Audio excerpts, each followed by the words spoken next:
et que toutes les pensées de leur cœur se portaient chaque jour uniquement vers le mal.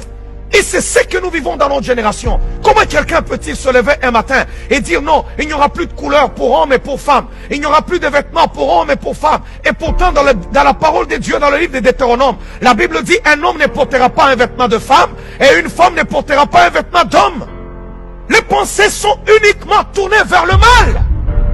Et vous voyez des gens, des prédicateurs qui se lèvent un matin et qui commencent à dire n'importe quoi. Ils déclarent n'importe quoi. Voilà pourquoi en ce moment, même nos méga church sont vides en ce moment. Parce que Dieu sur le trône, il dit je ne me retrouve pas dans vos affaires. Nous avons prié, stop virus. Le virus arrive à grands pas.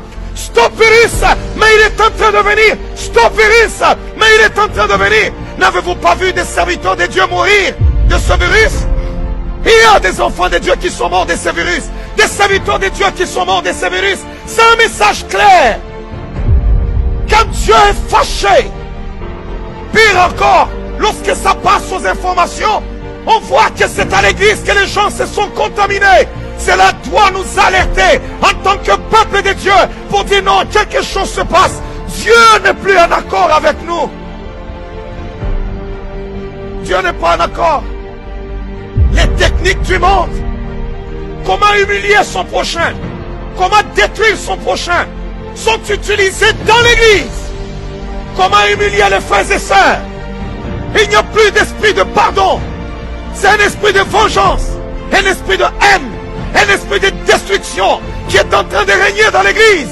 Si l'autre commence à connaître le succès, on cherche par tous les moyens comment le briser, comment le détruire. Et s'il a des problèmes, les autres sont en train d'acclamer, les autres sont contents. Alors Dieu sur son trône, il dit non, je ne me retrouve pas dans cette église-là. Combien de gens qui se disent enfants de Dieu aujourd'hui, mais qui vivent dans l'homosexualité? Combien de personnes qui se disent enfants de Dieu aujourd'hui, qui sont dans des pratiques perverses? Combien de nos jeunes gens aujourd'hui qui viennent jouer à nos instruments, à nos guitares, à nos batteries dans nos églises, qui tiennent le micro pour chanter, qui sont encore chastes? Combien? Pourrions-nous parler aujourd'hui de la virginité dans l'église?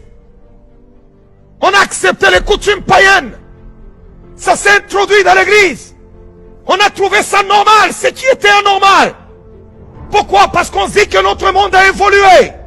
Combien de jeunes gens et combien de personnes ne sont-ils pas liés par la pornographie? Combien de personnes? Waouh! C'est dans notre génération où vous trouvez aujourd'hui.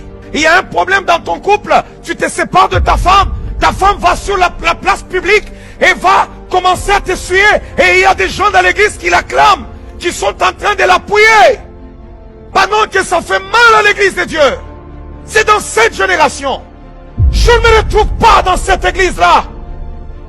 Vous trouvez des chrétiens, des gens qui se disent enfants de Dieu, les autres qui se disent serviteurs de Dieu, mais ils sont là, ils produisent des scandales. Les autres qui enregistrent, qui veulent filmer leurs frères et sœurs nus pour aller exposer ça sur les réseaux sociaux. L'exemple qui devait venir de l'église, parce que nous sommes la lumière et le sel de la terre, on n'a plus d'exemple à donner.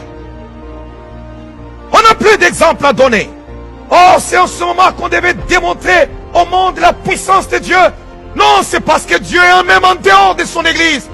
On a parlé sur ce virus avec des sentiments. Ça va s'arrêter. Ça n'arrivera pas ici. Et ainsi de suite. Toi, virus, arrête-toi.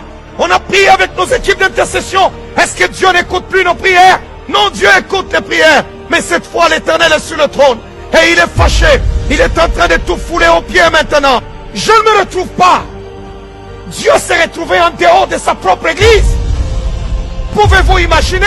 Il se tient à la porte de son église et il frappe. Il ne s'est pas entré dans son église. Il ne s'est pas entré dans son église. L'église pour laquelle il a versé son sang. L'église pour laquelle il a crié Père, tout est accompli. L'église pour laquelle il a souffert. Mais il s'est retrouvé dehors. On a remplacé la parole de Dieu par nos coutumes et nos principes. Mais nous voulons que Dieu manifeste sa gloire et sa puissance. Voilà qu'aujourd'hui, non seulement on a fermé les écoles, on a fermé les boîtes de nuit, On a fermé les centres de ceci ou de cela. Même les églises. Quand Dieu est en colère, personne ne peut lui dire, Seigneur, stop. Rien que sa miséricorde, sa miséricorde, sa miséricorde. Oh Église, implorons la miséricorde. Dis à Dieu, Seigneur, j'implore ta miséricorde sur notre Église, ta miséricorde sur le corps du Christ, ta miséricorde sur le monde, ta miséricorde. Laisse que ces messages soient écoutés par plusieurs, Seigneur, par des milliers de chrétiens, des milliers de personnes, et que les âmes soient sauvées partout dans le monde, Yahweh. Que les âmes soient sauvées, que les chrétiens reviennent à toi, que l'Église revienne à toi, Seigneur, que les gens pleurent, qui pleurent, qui pleurent, qui pleurent, Seigneur, qui pleurent, Yahweh. Dieu ne se retrouve pas. Implorons la miséricorde, implorons la miséricorde, implorons la miséricorde.